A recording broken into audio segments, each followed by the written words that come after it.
بسم اللہ الرحمن الرحیم. Dear students of class 9.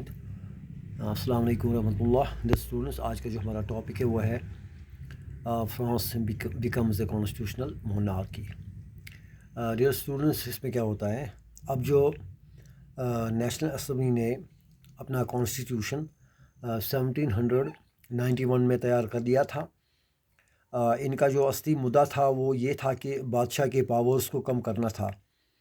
یہ پاورز جو تھے، یہ سارے کے سارے پاورز ایک ہی آدمی کے ہاتھوں میں تھے.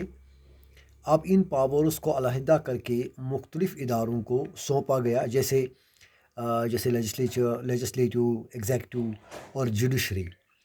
اس سے فرانس جو ہے وہ کانسٹیٹیوشنل مونارکی بن گیا. 1791 کا جو کانسٹیٹیوشن تھا، اس میں جو پاورز تھے، 1791 کا جو کانسٹیٹیوشن تھا، اس میں جو پاورز تھی، جو قانون، سارے لاز تھے، وہ تھے نیشنل اسمبلی میں انڈائریکٹ الیکشن کروانا. یعنی جو بھی الیکشن کے لیے کھڑا ہو جائے، فرانس کے شہری ان کو ووٹ دے کر تاکہ اسمبلی کو چنا جا سکے. اور اس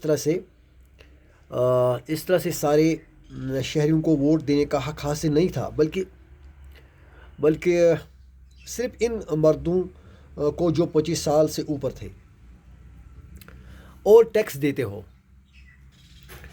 3 دن کے مزدوروں کے برابر. اس طرح سے ان کو ایک طرح سے ایکٹیو سٹیزن کا درجہ دیا جائے گا اور ان کو ہی حق ہوگا ووٹ ڈالنے کا. اسی طرح سے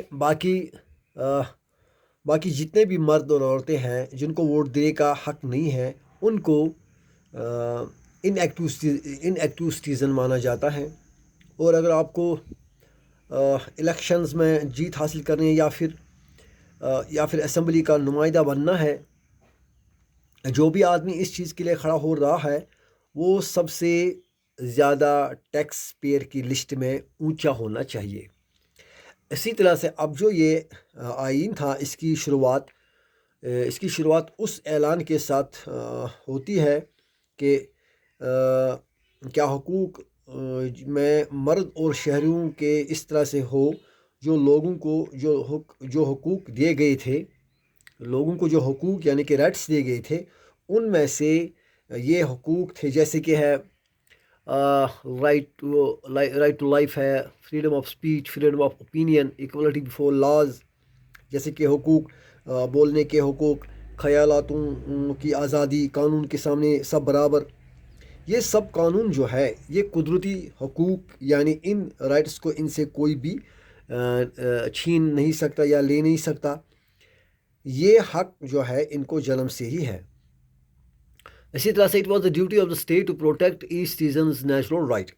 یعنی اب یہ اسٹیٹ یعنی ریاست کی ڈیوٹی ہے کہ وہ کنٹری کی ڈیوٹی بنتی ہے کہ وہ لوگوں کے ان حقوقوں کی حفاظت کر سکے جو ان کے نیچرل رائٹس ہیں.